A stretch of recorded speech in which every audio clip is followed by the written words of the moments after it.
Alrighty, recap time for Thursday, August 13th. Um, yeah, man, we finally took these daily equal highs. I've been begging for them to get taken since Monday. Well, technically since last week, Wednesday. But then really since Monday, I've kind of expected that it's gonna happen. Yeah, it didn't, We got 3 days of consolidation. Plenty of fake outs towards this move actually happening. And then yesterday we actually, or not yesterday, but on Thursday, today. Now this video is being recorded later on the weekend, but let's just act like this day that I'm reviewing Thursday, I'm just going to speak as if it were today. Anyway, what happened today price action wise was very clean, I'm not going to lie. We had that daily equal high stack, which is right now up here. I'm just going to make it a bit fatter. I feel like that makes sense because it is, a super key liquidity pool. Anyway, what happens is we have a 8:30 PPI release. I'm pretty sure because we had CPI on Wednesday. Basically, we run out this low here pre PPI, and then from there, yeah, we were off. We were, tapping the daily open here, and off we went. London highs here, leave a relative equal, 9:30, Judas down into this 15-minute breaker here, and this 15-minute FVG, and then nuke higher. Basically, right? Nuke higher, and then retrace off of that, actually into an hourly internal. Then we delivered from the hourly internal back up to the external, and then drifted back into the range to close the day. Like, picture perfect bullish day kind of on the high time frame. Unfortunately, this didn't really translate well to the low time frame, because as I mentioned, like I've really just been basically hunting these longs all week, and then here this is what they look like, right? 9:30 blows lower, instant rejection higher. 1 minute chart, you're looking at it, there is no entry. And like I was so ready to look for any type of long, there just was none. Now, the only long that there was this 30-second breaker or order block, both technically, which was very clean. Why did I not take this 30-second order block? Because I was not willing to take a 30-second trade, because I think that's kind of a slippery slope to, like, obviously in this case, awesome, would have hit a really big trade, really nice win. But I feel like the seconds charts are kind of a slippery slope because, like, I feel like there's a second chart set up at any time, right? So, like, yeah, chances are we could have got like these two up close candles, manipulated the lows one more time to then go whatever. I just don't like the idea of kind of getting involved into my ideas and then like anytime we get a little bit of action up on like a 1 minute reversal, or not reversal, but like on this 1 minute bearish move, anytime we get like one bullish 1 minute candle, there's probably a seconds chart reversal in there, and I just don't want those trades to clog my executions basically. But yeah, unfortunate. My thought process here, because I actually saw the 30-second forming, and then I checked the 30-second chart while this was forming. I actually did take this idea on my Top Step Combine, so yay for that. But yeah, basically what I said after kind of this 9:33 close was like, okay, either we run this low and then we get the long, or I'll find the next propulsion block. Yeah. I was actually willing to long this. I'm pretty sure we had not, yeah. Like the daily highs, keep in mind, I think they were like at 30.074. So like somewhere up here, right? So we didn't quite take them and we got a little retracement. I was so ready. I initially had this marked out to long, Then later when we kind of redid this, I had this marked out to long, and yeah, again, you just would have had to like long, not on the close above, but like on the break above, which that's not what I look to do. Now you do see a setup marked out here.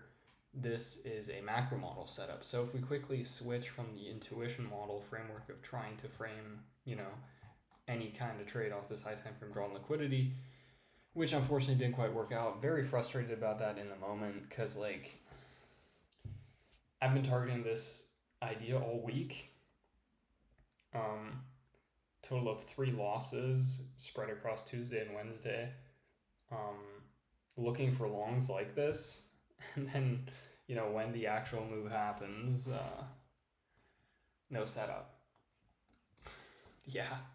Anyways, switching from there, like just quickly finishing the intuition model idea.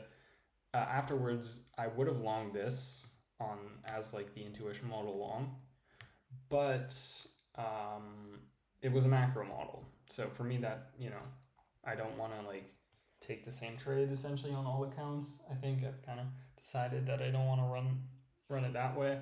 But with that in mind, these took priority. Like the macro model is a little more mechanic and clear in what's a setup, and this was a setup.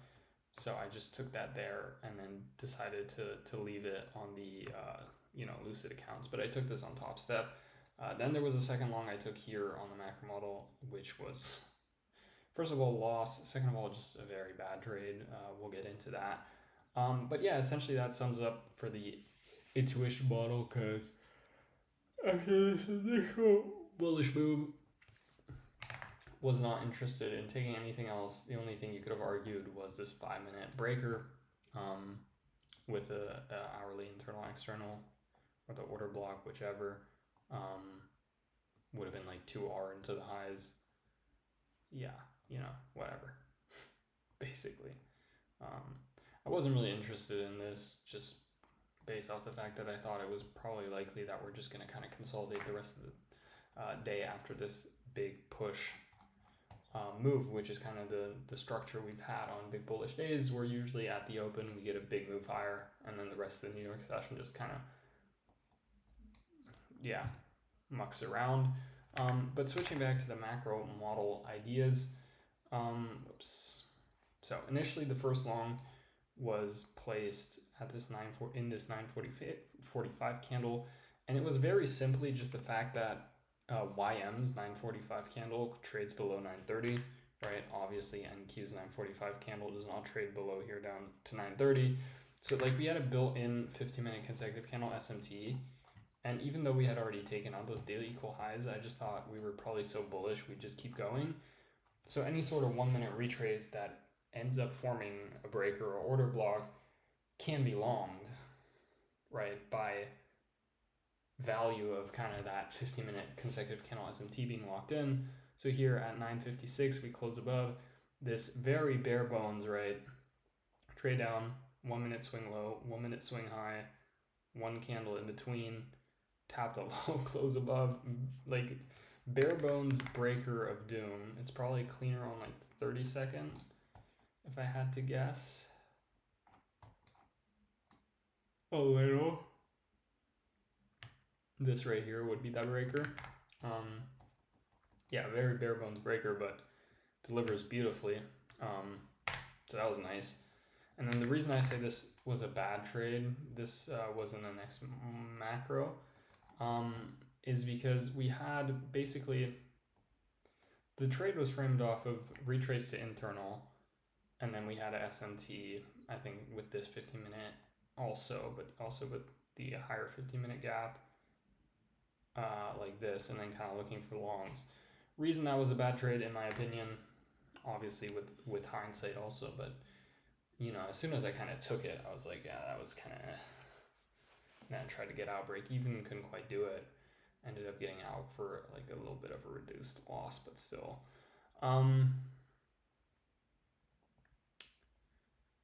Yeah, why bad? Why bad? 15-minute gap gets inversed and we don't tap the next 15-minute gap.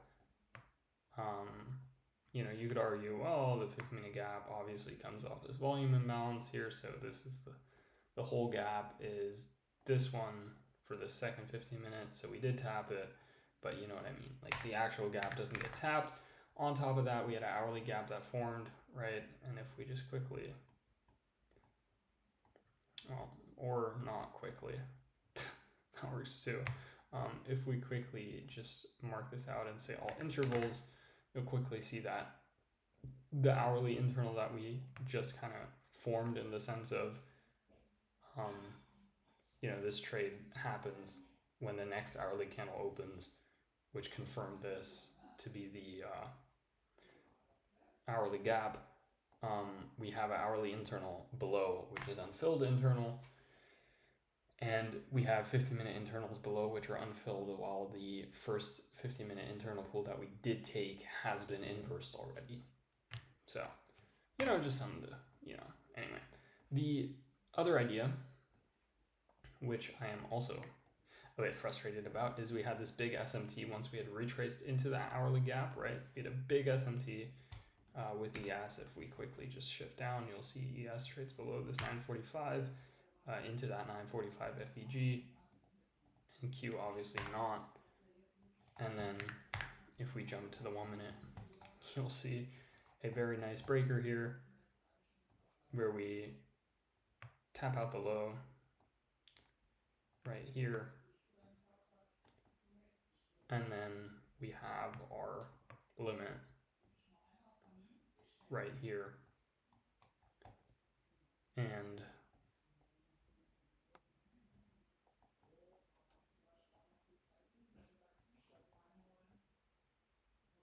yeah, as you can see, 2R-ish, no fill by a few ticks, but yeah. And if we quickly move into here, you'll see Thursday win and loss. Should have just been one win, no losses, to be honest. That second trade wasn't good. With a little luck, there should have been a second win on that third idea. But yeah, and for this model, just no trades. So yeah.